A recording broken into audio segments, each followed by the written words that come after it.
এই শহরে সব কিছু থাকলেও বাচ্চাদের জন্য খোলা জায়গার খুব অভাব ছিল। ঠিক খোলা জায়গা না, খেলার মাঠের খুব অভাব ছিল। মনে হচ্ছে সময়ের সাথে সাথে সব কিছু সংস্কারের সাথে সাথে এই জিনিসটারও সংস্কার হবে। মানে বাচ্চাদের জন্য একটা উন্মুক্ত খেলার মাঠ হবে, মায়েদের জন্য একটা নিরাপদ জায়গা হবে।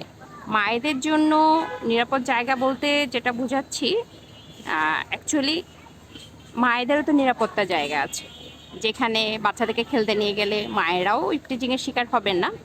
ওরকম একটা নিরাপদ জায়গা, সেই নিরাপদ জায়গাটা না অনেক বেশি অভাব বোধ করেছিলাম। এই মুহূর্তে থেকে করছি না, আশা করছি আগামী দিনগুলোতেও এর অভাব বোধ হবে না আমাদের মধ্যে। এই যে দেখেন, বাচ্চারা নিজের মতো খেলছে, একদম নিজেদের মতো ছুটাছুটি করছে, সবাই সবার মতো সময়টাকে উপভোগ করছে। এই জিনিসটার মানে এই ব্যাপারটার খুব অভাব বোধ হচ্ছিল আমাদের সবার মাঝে। বাচ্চাদের জন্য কোনো উন্মুক্ত জায়গা ছিল না, সব কিছুই কারো না কারো দখলে ছিল, কোনো না কোনো দলের, কোনো না কোনো সংগঠনের, কারো না কারো দখলেই ছিল। যারা শহর কেন্দ্রিক, আমরা বাচ্চাদের ভ্যাকেশনগুলো, বাচ্চাদের ছুটিগুলো কাটানোর জন্য কোনো সুন্দর জায়গা পাচ্ছিলাম না, উন্মুক্ত কোনো জায়গা পাইনি। উন্মুক্ত জায়গা বলতে হয় কক্সবাজার চলে যেতে হতো, না হয় বিভিন্ন শিশু পার্কের উপর ডিপেন্ড। গত কিছুদিন ধরে তো এটাও হয়েছিল, চট্টগ্রামের দুইটা শিশু পার্ক ছিল, একটা শিশু পার্ক বন্ধ হয়ে একটা শিশু পার্কের উপরে ডিপেন্ড ছিল। সেটা পরিবেশ ভালো হোক আর খারাপ হোক, আমরা ওটাতেই অভ্যস্ত ছিলাম।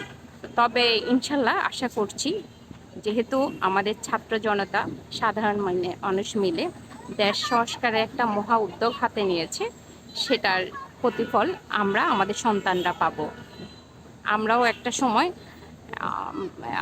মানে বাচ্চাদের বিনোদনের জন্য রেস্টুরেন্ট আর পার্কের উপর ডিপেন্ড থাকবো না। আমরাও একটা সময় বাচ্চাদের বিনোদনের জন্য এরকম উন্মুক্ত খোলা জায়গা পাবো, যেখানে আমাদের বাচ্চারা খুব স্বতঃস্ফূর্তভাবে মানে স্বতঃস্ফূর্তভাবে হাসতে পারবে। প্লিজ কেউ আমার ভুল ধরবেন না, ভুলগুলো ক্ষমা সুন্দর দৃষ্টিতে দেখবেন। ভুল তো মানুষেরই হয়, আর উচ্চারণ ভুল সেটা তো মানুষের জন্যেই, মানুষ এটা শুদ্ধ করবে, মানুষের মধ্যেই থাকবে। এই আর কি, ভাবলাম একটু শেয়ার করি। খুব ভালো লাগছে, বাচ্চারা নিজেদের মতো ছুটাছুটি করছে, মাঠের কোণা দখল করে কেউ কারো ভাস্কর্য বানাচ্ছে না, কিছু করছে না, মাঠ পুরো উন্মুক্ত, মাঠ রাজনীতি মুক্ত।